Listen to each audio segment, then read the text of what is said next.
Holy Gospel is from John. Jesus said to them, "Very truly I tell you, before Abraham, I am." The Gospel of the Lord. I was really glad that my gospel, my reading, was a little bit shorter than Sarah's. Jesus is making a statement. Jesus is saying in the Gospel of John that the same one who spoke out of the burning bush, this one is somehow bound up in the very person of God's divinity, that Jesus has been there and it always has been Jesus. God's very name is set apart and different than ours. You, like it or not, are a noun. God is a verb. I am. God's being is being. It's becoming. It is creating. It is always moving. And in God's moment with Moses, he proclaims, I am not just contained to a noun. I am all that is. I am all that was. And I am all that will be. And that reading is so beautiful because it says right from the get-go that God has heard about the brokenness and slavery of God's people in Egypt. This is what awakens God into action. That this slavery that has come over God's people was enough, and God spoke, and God said, I will bring Moses. A fallible, poor public speaker, Moses. A lot of times when I'm with people, just because I'm sort of a jerk, I like to ask the question, who parted the Red Sea? And most of the time, people will say, Moses. To which immediately I'll say, no, God did. Moses was just standing there when it happened. It's all too easy for us to put all of this power and motion of freedom on Moses.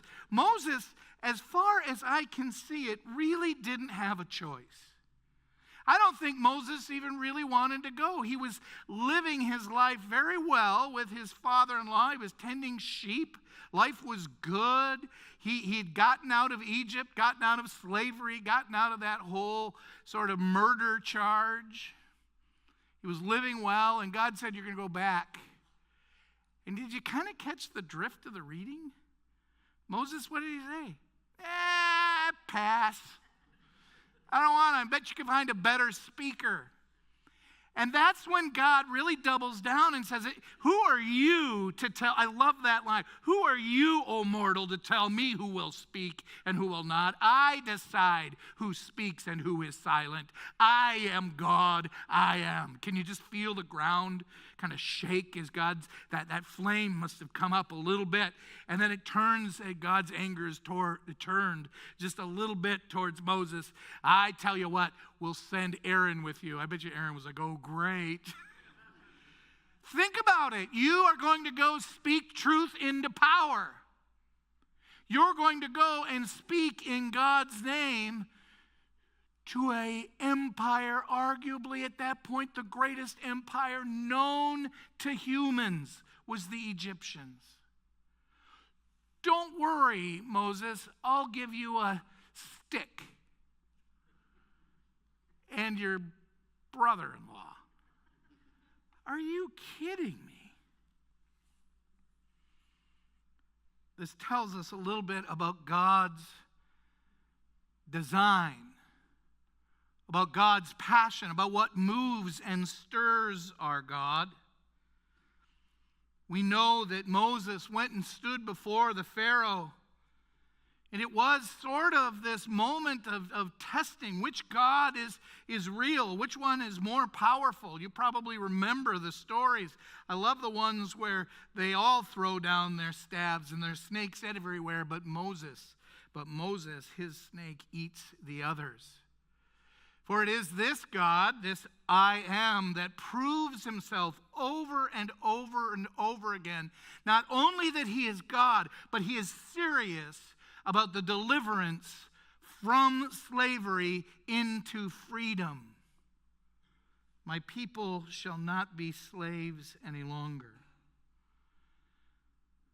You know, it would be easy for me to stay in this text and just look at the Old Testament. It's really one of my favorites. And I need to tell you, if you can do anything to get to be with Winston and May, they were my professors at seminary. Winston is a systematic theologian who helped write the joint declaration of justification with the Catholics and with the Catholic Church. And May Prasad did something even greater. She taught me Greek and Hebrew. You simply must find the time and space to be with them, because we're going to really focus deeply in on what does it mean? What does it mean for us to be Christians in this world? And specifically, what do we believe as Christians in this world? It's been a really hard time for us as pastors. And I think probably for you as individuals as well. Shootings in a church with children. Senators in their sleep. Charlie Kirk. And mixed somehow in the middle of all of this is a conversation about politics and God and who do faithful people back in the midst of this. And as much as I don't want to and have kind of dragged my feet talking about this really awful political environment that we're in, I think I have to say a word.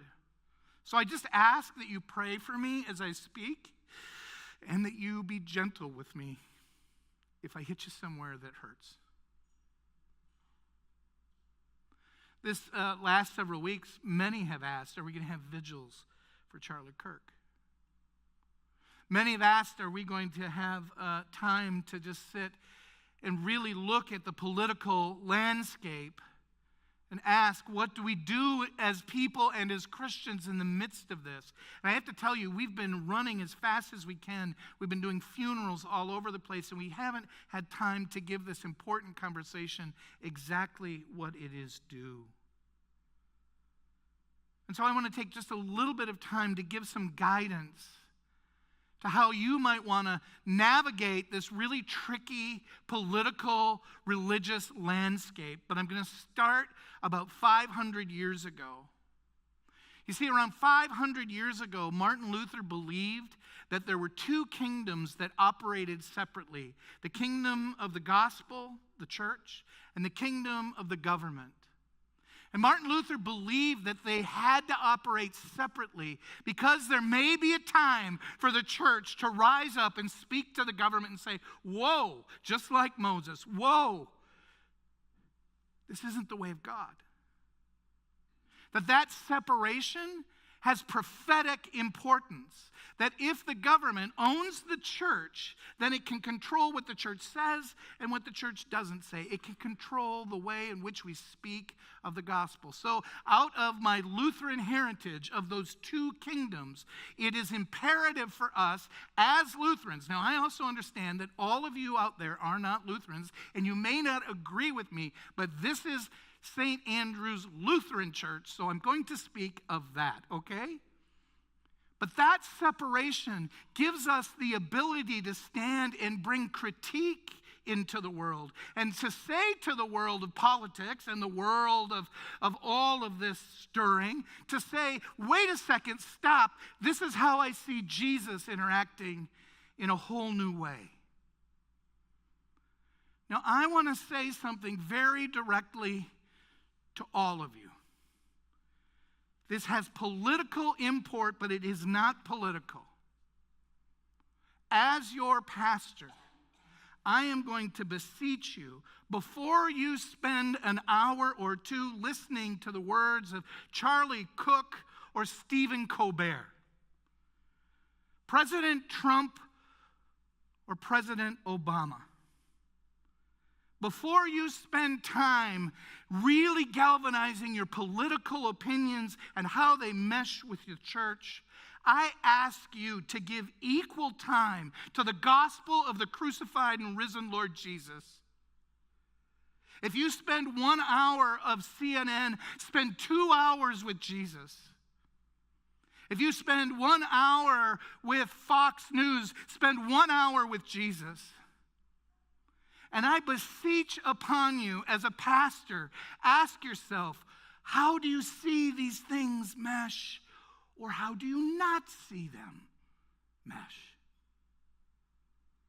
I've dedicated my life to following Jesus the Christ, the one who suffers for the sake of the enemy, the one who gathers the broken, the expelled, and the forgotten. Here is what Jesus said his mission is. And if you don't like what I'm saying, you can argue with the author of Luke.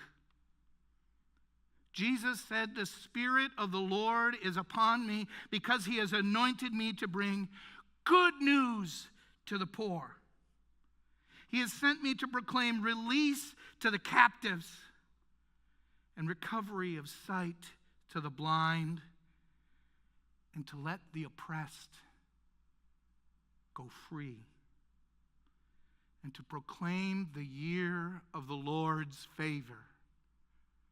Jesus continues in the book of John, "I have come so that you may have life and have it abundantly." Jesus said that the first be last and the last be first. Every day we need to root ourselves in who is Jesus and what is his work among us, and then lay that next to what's happening in our world and ask ourselves, who would Jesus want me to be in the midst of this?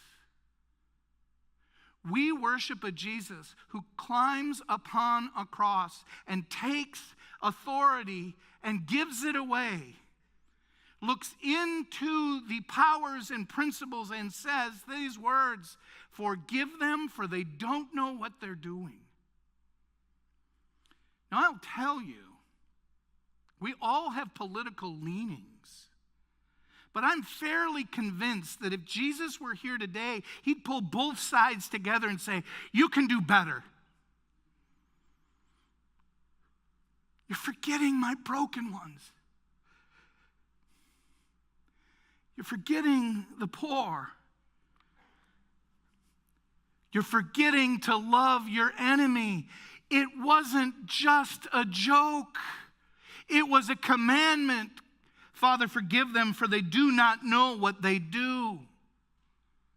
For every hour we spend wondering about politics and listening to presidents and vice presidents and presidential wannabes, for every hour we need to spend at least 2 rooted in the Word of God. I promise you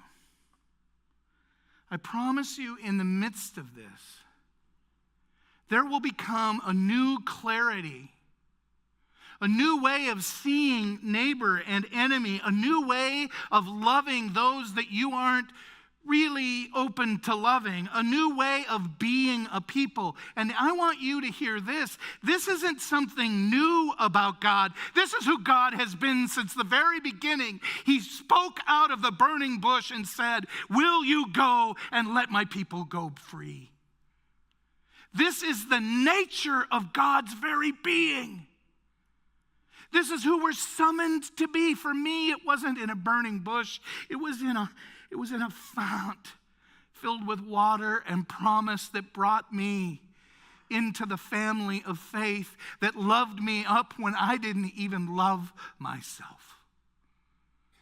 This is the God that speaks to me in this communion and says, "Given for you, do this in remembrance with me. Go and love and forgive the world." The United States will not rise you from the dead. I love our country. I've been to many countries. I love our country, but it will not forgive your sin. I love the freedom to speak freely. I don't love the order to love my enemy, but I didn't choose that one. But I do it anyway. Because I know that I have been the enemy before, and I've been loved anyway.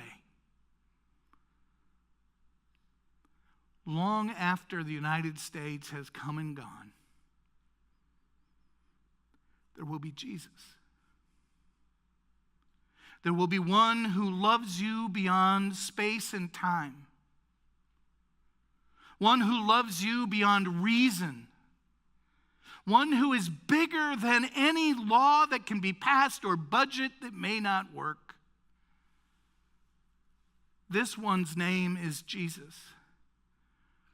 Part of the triune God, the beginning and the end, the Alpha and the Omega. To him be given all praise and honor. To him be given your allegiance. To him we follow, and we know that he can open up the Red Sea so that we can cross from exile to freedom. That sins can be forgiven. That family can be reunited. And in him,